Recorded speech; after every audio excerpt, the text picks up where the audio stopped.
Agent Orange. It was widely used by American forces during the Vietnam War to defoliate forests and destroy crops. But long after the war's end, the tragic effects of this deadly herbicide remain.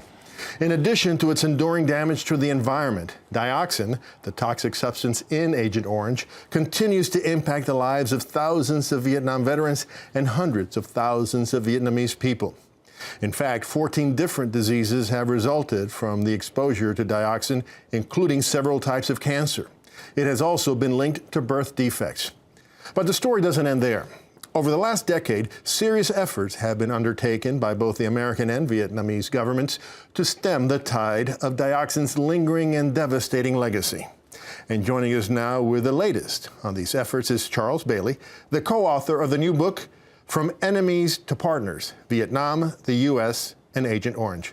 Charles, thanks for joining us today. Thank you. Now, Charles, before we get into the subject, tell us quickly why you decided to get involved in the issue of Agent Orange. I went to Vietnam in 1997 to head the Ford Foundation program there. And after a short while, I stumbled into this subject. I discovered no one else was working on it. So I decided to see what I could do. All right. So what is Agent Orange / dioxin? And why did the U.S. military decide to use it in Vietnam in the first place? The U.S. military sprayed it over a large area of southern Vietnam, particularly remote rural areas. Their purpose was to defoliate trees and destroy food crops and deny cover and food to the enemy. So as I said in the introduction, thousands of Vietnam veterans and hundreds of thousands of Vietnamese people have been affected by the lingering effects of dioxin. Do we have a clear sense of what the actual numbers are, and how exactly have these Americans and Vietnamese been affected?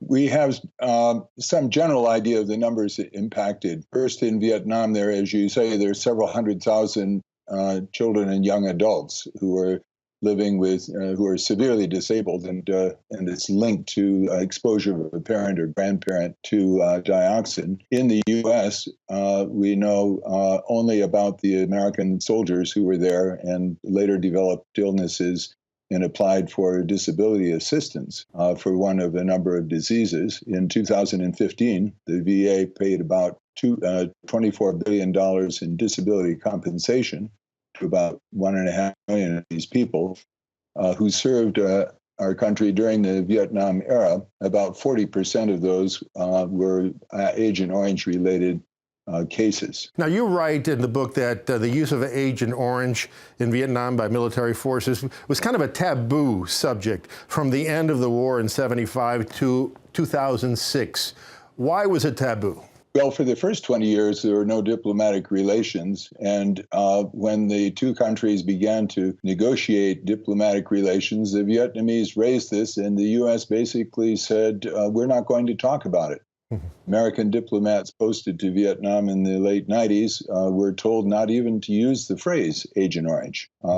It was really a third rail subject. You touch it, you're dead. The U.S., I think, felt that there might be questions of legal liability. And to this day, the State Department denies that there is any legal responsibility to respond to Agent Orange in Vietnam, and also questions the science of causality. The Vietnamese continued to raise this subject, but they were also trying to negotiate trade access with the U.S., and so finally it went on, and it went on for a long time. But something changed in 2006 as regards to the United States. What changed?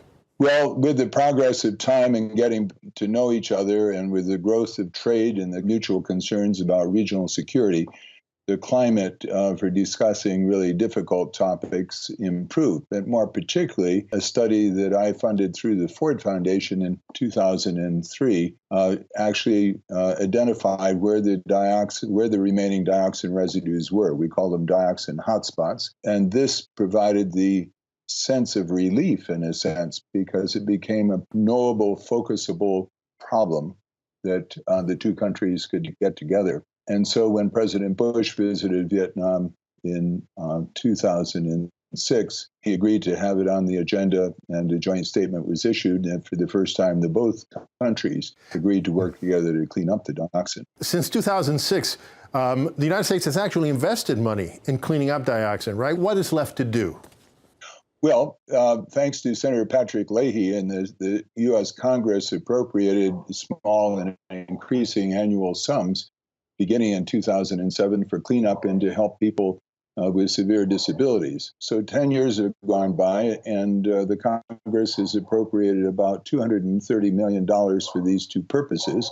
I managed to raise about $30 million from the private sector to get the ball rolling. So we're about the halfway point. I would say another 10 years to complete the cleanup of dioxin at a former U.S. military base north of Ho Chi Minh City, and to really develop social assistance programs for the severely disabled. All right. Well, Charles, we're all glad to hear that at least the process has begun. Thank you so much for joining us today. Well, thank you.